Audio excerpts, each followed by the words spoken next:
Welcome back, everybody, to question and answer part 2.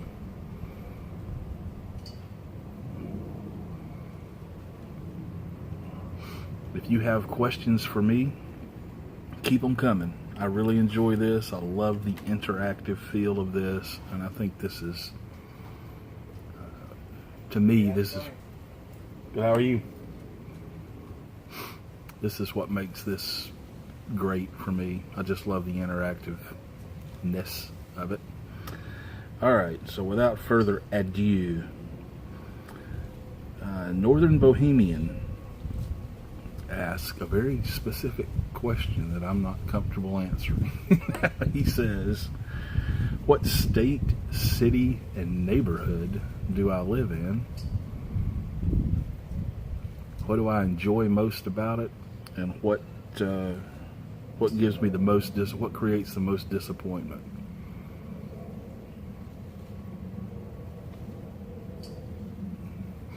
I live at 378 Wilson Street,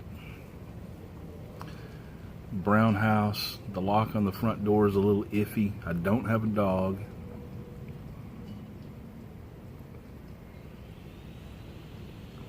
But I am armed, so be careful. Actually, I think the reason he might ask, other than just curiosity, based on his recent 2 videos, I'm wondering if he might be wanting to use it as a means to poke fun at me. Well, I live in the great progressive state of California.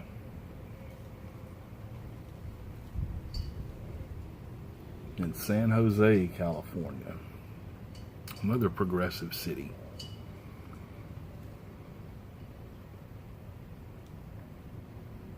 I live in a fairly quiet neighborhood. What do I like most about it? It's quiet. Least about it,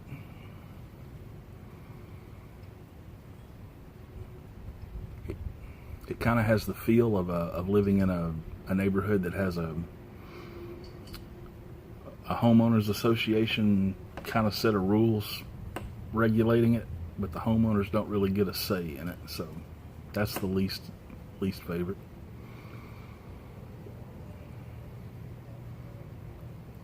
As far as San Jose, I think what I like most about that is there's a lot of stuff to do. There's just, you name it.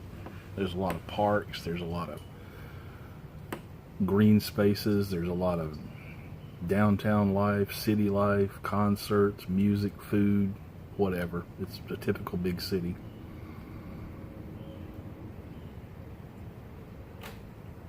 What I like least about that is the people that run this city don't know what they're doing,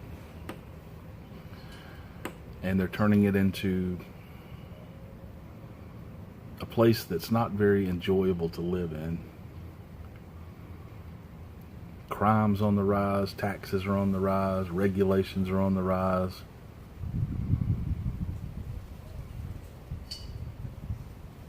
Ten years ago, San Jose had one of the lowest crime rates of any major city in the United States, if not the lowest. And the mayor demolished the police force, literally demolished it. Took away the drug task force, took away the gang task force, changed the way they organized the police force to the point where people were leaving left and right.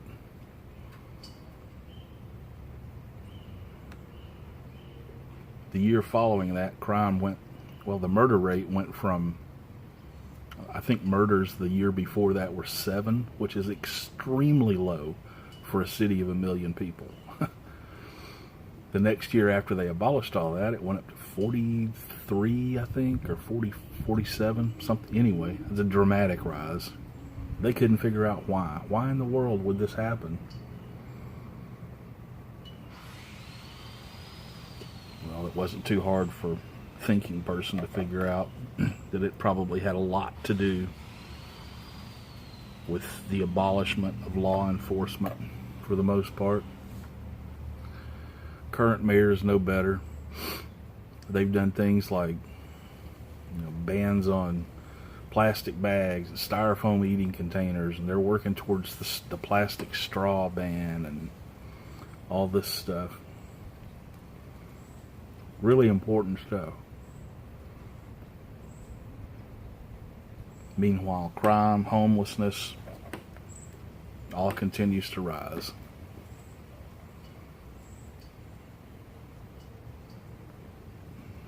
So there's that. California. What I like about California, it's a beautiful state. Incredibly beautiful state. What I like least about it, pretty much the same things that I dislike about San Jose. It's run by a moron. Morons. Tons of them.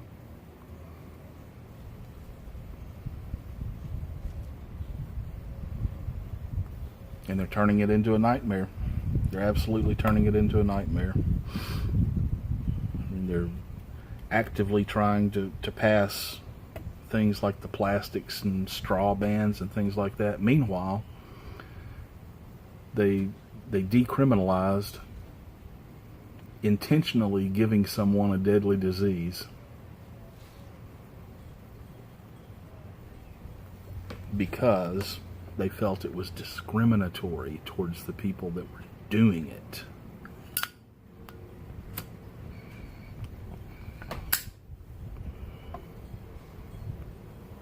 So, and they're doing things as far as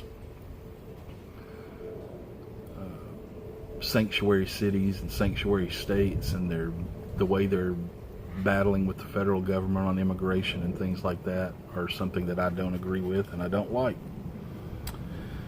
And that creates disappointment in me. So there you have that. Andy, Nam to Andy, says, if I could add, change, and remove separately one law, what would it be and why?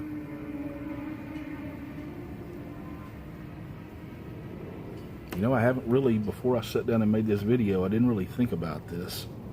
So I'm kind of winging this one.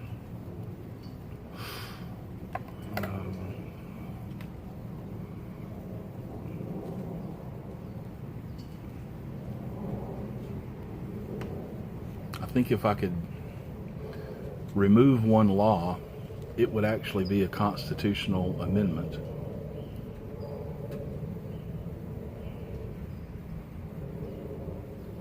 And that would be the 17th, dealing with how we elect our senators. Give it back to the states.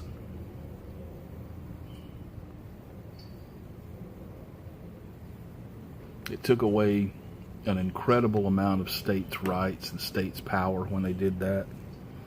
They no longer really had a say in federal government. The representatives are elected by the people, so the people have a say, and the senators were appointed by the states, so the states had a say, and the senators had an accountability to those states. One of the main reasons they gave for doing that was there was so much corruption in the Senate that they thought this would alleviate it. Well, let's take a look at the corruption then versus the corruption now. Has it alleviated the problem? You tell me.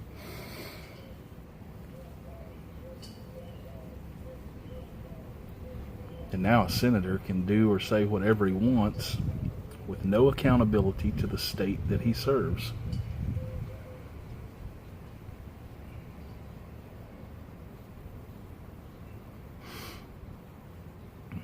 Could get really deep in that, but I think I'm just going to leave it at that. What law would I change?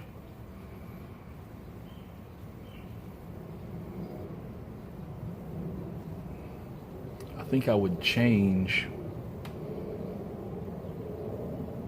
I don't know if you could really consider this a law or not. I think I would change the decision of Roe versus Wade to give that back to the states where it belongs, and let the states decide the issue. I don't care what you believe about abortion or Roe v. Wade, whether it's right or wrong.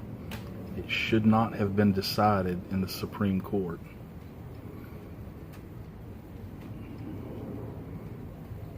The way they decided it, the precedents that they used, had nothing to do with the case.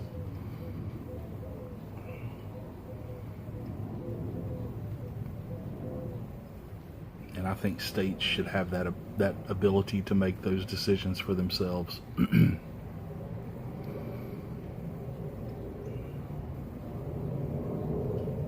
What law would I add? Something to the effect, I haven't really worked it all out to make it legal and practical, but something along the lines of, if someone at a state or federal level, or you could even go down to, local level with this, proposes a law, signs onto a law, co-sponsors a law, gets a law passed, anything like that, that is later found to be unconstitutional, they should lose their ability to create law. And it's not like they would make a law and then it would get, found to be unconstitutional and they would go, wow, I didn't see that coming. They have plenty of constitutional lawyers and staff, etc., that go over this stuff down to the bone. They know what's legal and what's not legal, but they try to push things through anyway.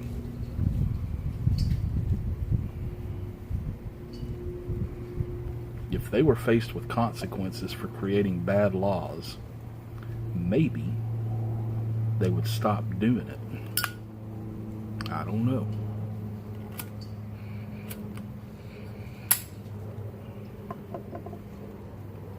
So that's what I got for that one. Douglas McGrew, my man, he asks what brand of shaving cream I use. The last time I used it, it was Edge shaving gel.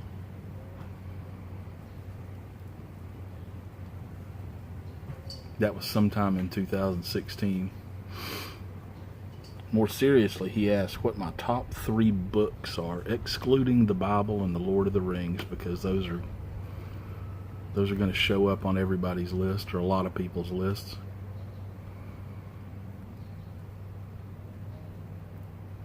I haven't really thought about this one too much, but I think Lonesome Dove by Larry McMurtry is a wonderful book.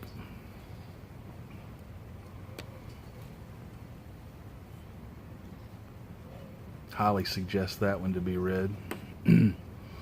I'm very much into history and things related to war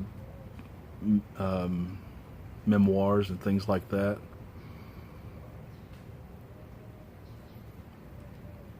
There's a book called, I want to say it's Ghost Ship. I could be wrong.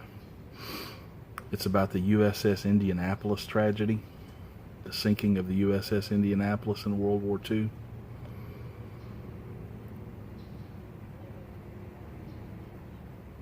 It's a fantastic book. It's one of the better representations of a book like that I've read. It's really, really good. And I think the other one that jumps up to my mind is The Gulag Archipelago by Alexander Solzhenitsyn. Extremely important book in history. Extremely.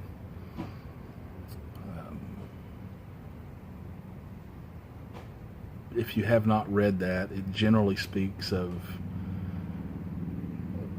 Russian and Soviet methods of dealing with their people that created all the gulags and the prison camps and the labor camps, and how they treated and exterminated so many millions of people. Fantastic book. So I think those 3 are definitely up there. And this next one is an extremely difficult question. It was by Hoosier Piper. He says, should marijuana be legalized?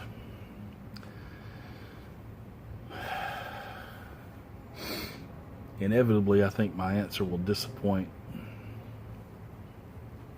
probably most people. I don't think enough study has been done yet.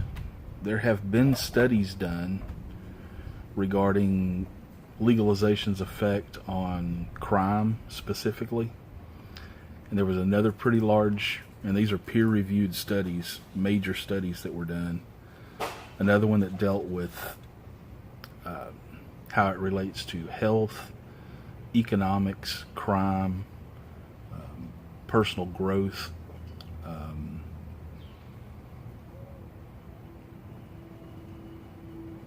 There were about 6 parts in this study. It was a really deep study that was done by the Cato Institute.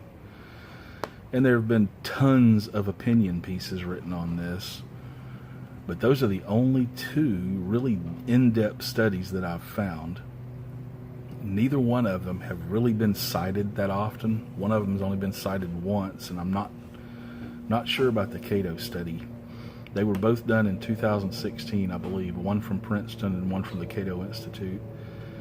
And what they found contradicts one another. One of them found upwards of a 22% crime increase.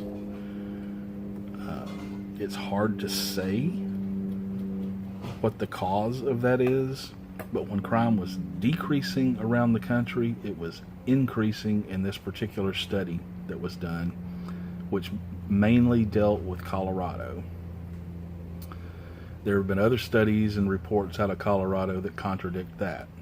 So it's really difficult to say. And the Cato Institute, their study basically said, we don't really know. It looks like there can be, a rise in negativity, and there also can be a rise in positivity. It's too early to tell. And I agree with that assessment. It's too early to tell. My only opinion about it is from personal experience, and I think it's a bad idea. I think it's a bad idea. People say, no one's ever been harmed by marijuana, no one's ever died from it, and I don't think that's entirely true at all. There's not a lot of data about car accidents and crime and this, that, and the other. There's tons of aspects of this that just haven't been studied yet.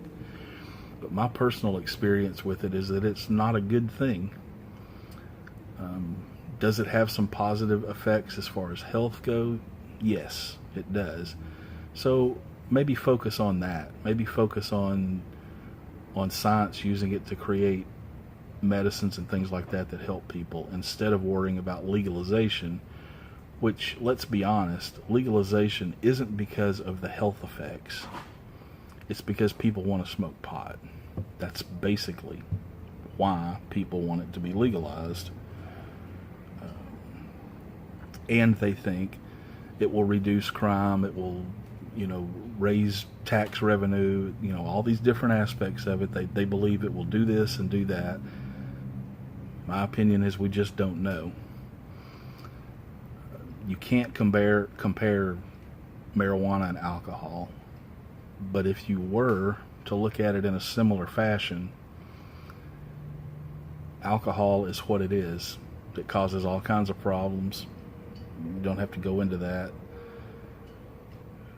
They banned it.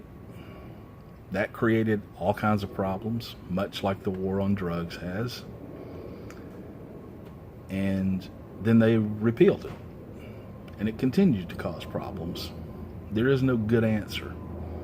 The answer in all that is personal responsibility. And unfortunately, when you take substances like that into your body, you become less responsible, just as a matter of fact. So, I don't think it should be legalized, at least recreationally. He also asks, what's my opinion on CBD for pain, for chronic pain? Everything I've seen and read and heard from people that are using it and experiencing it is positive.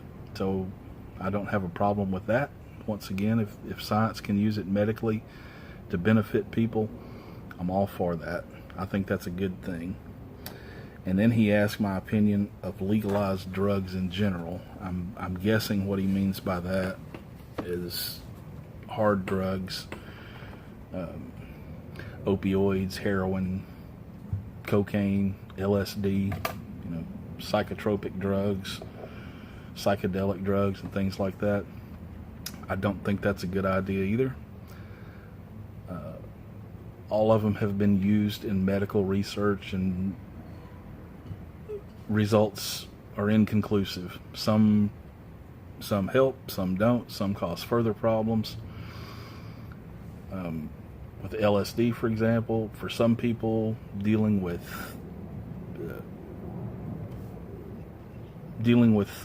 brain issues, depression, and things like that. I've forgotten the other word I'm looking for. For some people, it's helped quite a bit. For some people, it's ruined their lives. So again, I don't think nearly enough research has been done to say it's definitely good. I think there's a lot of evidence that says it's really bad, and I think it's a horrible idea. It's caused the ruination of probably millions of people, and it will continue to do so, legal or not. So that's my opinion on that. Thanks everybody for supplying these questions. And if you have follow-up questions or follow-up opinions you want me to go back and forth with you, I'm all for it. I'd love to hear your opinions. This is by no means the final word on any of this. I don't claim to be an expert at any of this, but I would like to learn more. So if you know something I don't, tell me. That'll make both of us better people. Until the next time, leave more questions down there and I'll get to them soon. I really enjoy this back and forth. You guys are what makes my enjoyment of YouTube happen. It's the interaction with people, like I've said. So anyway, until next time, you guys have a good one, and I'll talk to you later.